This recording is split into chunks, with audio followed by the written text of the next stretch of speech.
अस्सलाम वालेकुम।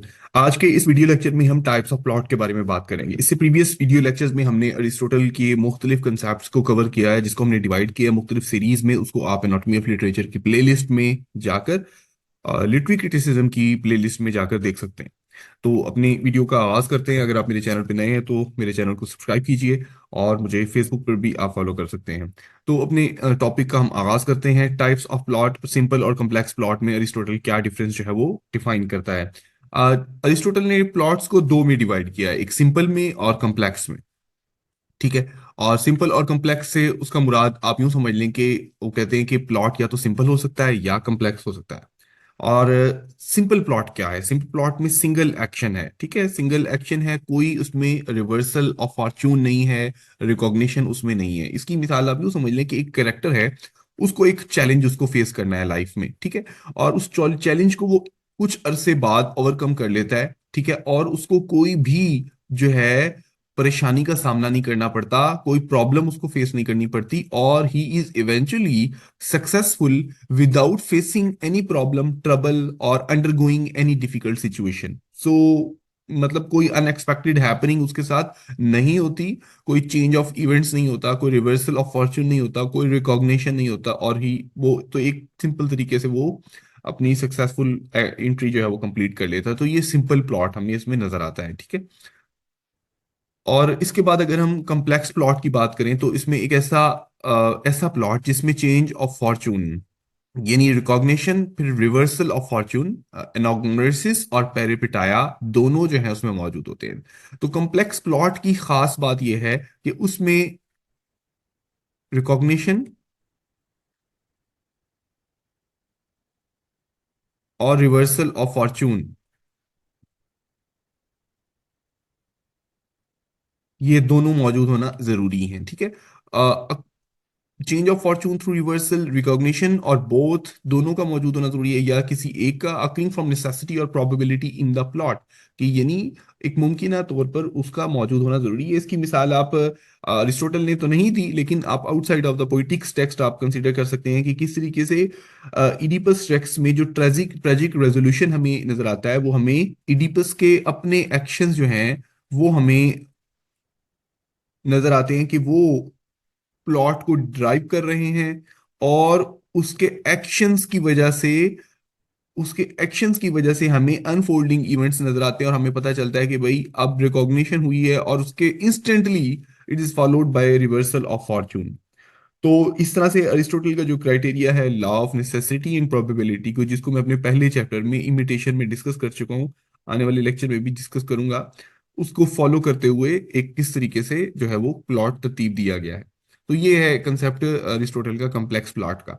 अब अरिस्टोटल यहाँ पर कम्प्लेक्स प्लॉट में जिक्र करते हुए ये भी बताता है कि जो रिवर्सल और रिकॉग्निशन है, ये इंटीग्रल पार्ट है स्ट्रक्चर का, प्लॉट के स्ट्रक्चर का।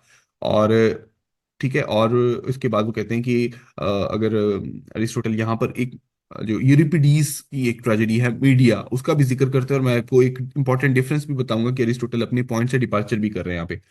तो अगर आम हालत में इस कम्प्लेक्स प्लॉट की अपनी एग्जांपल देखनी है, तो आप यूं समझेंगे एक कैरेक्टर है, और उसको उसकी फेट की वजह से या ट्विस्ट ऑफ डिफरेंट इवेंट्स की वजह से सडन जो है उसको जो है वो उसका समझ लें कि वो हीरो से जीरो बन जाता है, और वो उसका पूरी की पूरी स्टोरी के अंदर जो है वो चेंज आ जाता है। तो ये एक कम्प्लेक्स प्लॉट होगा। हम इडिपस रेक्स को अपने अंदर मिसाल के तौर पर ले सकते हैं।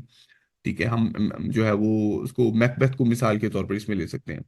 तो यहाँ पर एक चीज का जो है वो अरिस्टोटल जिक्र करता है, वो यूरिपिडिस की जो ट्रेजेडी है मीडिया का थोड़ा सा पहले मैं आपको इंट्रोडक्शन दे दूं, क्योंकि यहाँ पे अरिस्टोटल एक बात से, अपने इंपॉर्टेंट रूल से डिपार्चर करता है। वो रूल मैं बताता हूँ। अरिस्टोटल ने जो प्लॉट प्रेमिसी ऑफ प्लॉट के बारे में जो है ना एक बात कही थी कि जो प्लॉट की जो रेजोल्यूशन है वो ड्यूस एक्स मैकना, यानी गॉड फ्रॉम मशीन, यानी अचानक से एक हीरो को जो है ना ऊपर से कोई सुपर नेचुरल ताकत आए क्रेन के जरिए और आके उसको सेव कर ले। तो अरिस्टोटल कहता है कि अच्छा प्लॉट जो है ना उसमें ये इवेंट नहीं होना चाहिए।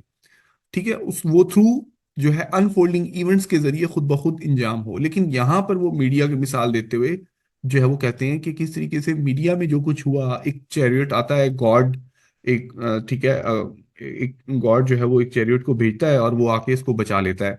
तो वो इसकी तारीफ करते हुए दिखाई देते हैं कि जो फाइनल रेजोल्यूशन जो अचीव की जाती है सुपर नेचुरल चैरियट के जरिए, तो वो ये कहते हैं कि भी इस तरीके से भी कॉम्प्लेक्स जो प्लॉट हैं वो भी हल किए जा सकते हैं। उसमें अनएक्सपेक्टेड और जो एक्स्ट्रा ऑर्डिनरी जो इवेंट्स जो हैं वो हमने शो किए हैं मीडिया के अंदर, तो वो फिर भी प्रिंसिपल ऑफ नेसेसिटी और प्रोबेबिलिटी को फुलफिल करते हैं कंटेक्स्ट ऑफ द स्टोरी में।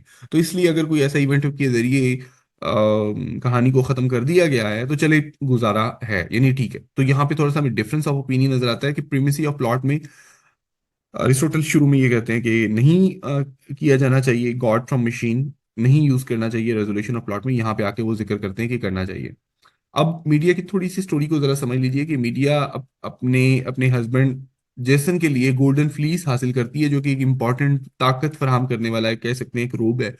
लेकिन बाद में उसका जो हस्बैंड है जेसन, वो किसी और लड़की जो कि प्रिंसेस है कॉरिंथ की, उसके साथ जो है वो शादी करने का प्लान बनाता है अपनी वाइफ को छोड़कर। तो जो मीडिया है ये इसका बदला लेने के लिए उसी प्रिंसेस को, उसका नाम है क्लाउस, उसको जो है वो एक रोब भेजती है, एक लिबास भेजती है, क्राउन भेजती है, और जिसके नतीजे में वो पॉइजन हो जाती है और उसको डेथ हो जाती है।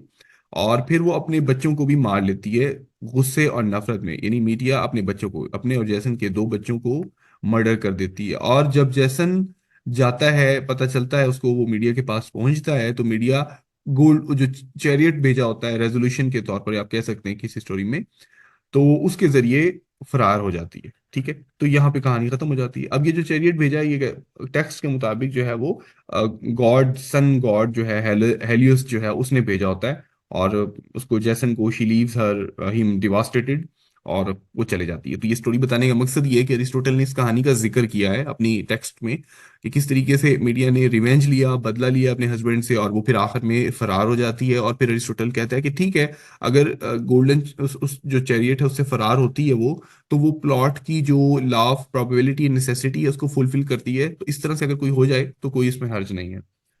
यहाँ पर टाइप्स ऑफ प्लॉट को मैंने एक चार्ट के जरिए एक्सप्लेन करने की कोशिश की। आप इसको क्विकली भी एक नज़र देख सकते हैं। सिंगल एक्शन है, मल्टीपल एक्शंस में, सॉरी, इसमें सिंगल एक्शन और चेंज ऑफ फॉर्चून और रिवर्सल ऑफ फॉर्चून इसमें मौजूद होना चाहिए with a unified action. Action unified होना चाहिए। चेंज ऑफ फॉर्चून अचीव होता है यहाँ पे, change of Fortune reversal and recognition के जरिए अचीव होता है। स्ट्रक्चर जो है रिक्वायरमेंट उसमें नहीं है। It must arise from necessity और probability in the plot. Straightforward narrative होता है, कोई ट्विस्ट नहीं नजर आते हमें। सोफिस्टिकेटेड प्लॉट, अनएक्सपेक्टेड इवेंट्स होते हैं। ठीक है, और इफेक्ट ऑन कैथारसिस, इट में एलिसिट इमोशंस, बट वो इंटेंस नहीं होंगे क्योंकि आप स्ट्रेट फॉरवर्ड तरीके से अचीव कर लिए अपने टारगेट। इसमें इंटेंस होते हैं reversal and recognition, strong emotions होते हैं। अब यहाँ पे कैथारसिस से मुतालिक मैं आपको ये बता दूं कि अमूमन अगर आप किसी बुरे शख्स के साथ कोई एक्टिविटी होते हुए देखेंगे तो भी आप कैथारसिस फील करेंगे, या फिर आप किसी बहुत अच्छे शख्स के साथ बुरा होता हुआ देखेंगे तो भी कैथारसिस जस्टिफाइड है। लेकिन उस सूरत में कि अगर बुरे शख्स ने कोई ट्रेजिक फ्लॉ की वजह से या प्राइड की वजह से कोई गलत काम किया है तो कैथारसिस जस्टिफाई होंगे। और इसके साथ ही हमारा आज का लेक्चर इख्तिताम पजीर होता है। अगर आप लेक्चरशिप की तैयारी कर रहे हैं या इंटरव्यू की तैयारी कर रहे हैं Punjab public service commission, Sindh public service commission या किसी भी कमीशन के इम्तिहान के लिए, और आपका मेजर सब्जेक्ट इंग्लिश है, तो आप एनाटॉमी ऑफ लिटरेचर को ज्वाइन कर सकते हैं। अपना ख्याल रखिए। किसी भी तरह का जो सवाल है वो आप मुझसे पूछ सकते हैं लिटरेचर से मुतल्लिक, और मुझे आप फेसबुक पर मोहम्मद शाहिद हुसैन और एनाटॉमी ऑफ लिटरेचर के नाम से मुझे आप फॉलो कर सकते हैं। Thank you very much. अल्लाह हाफिज़।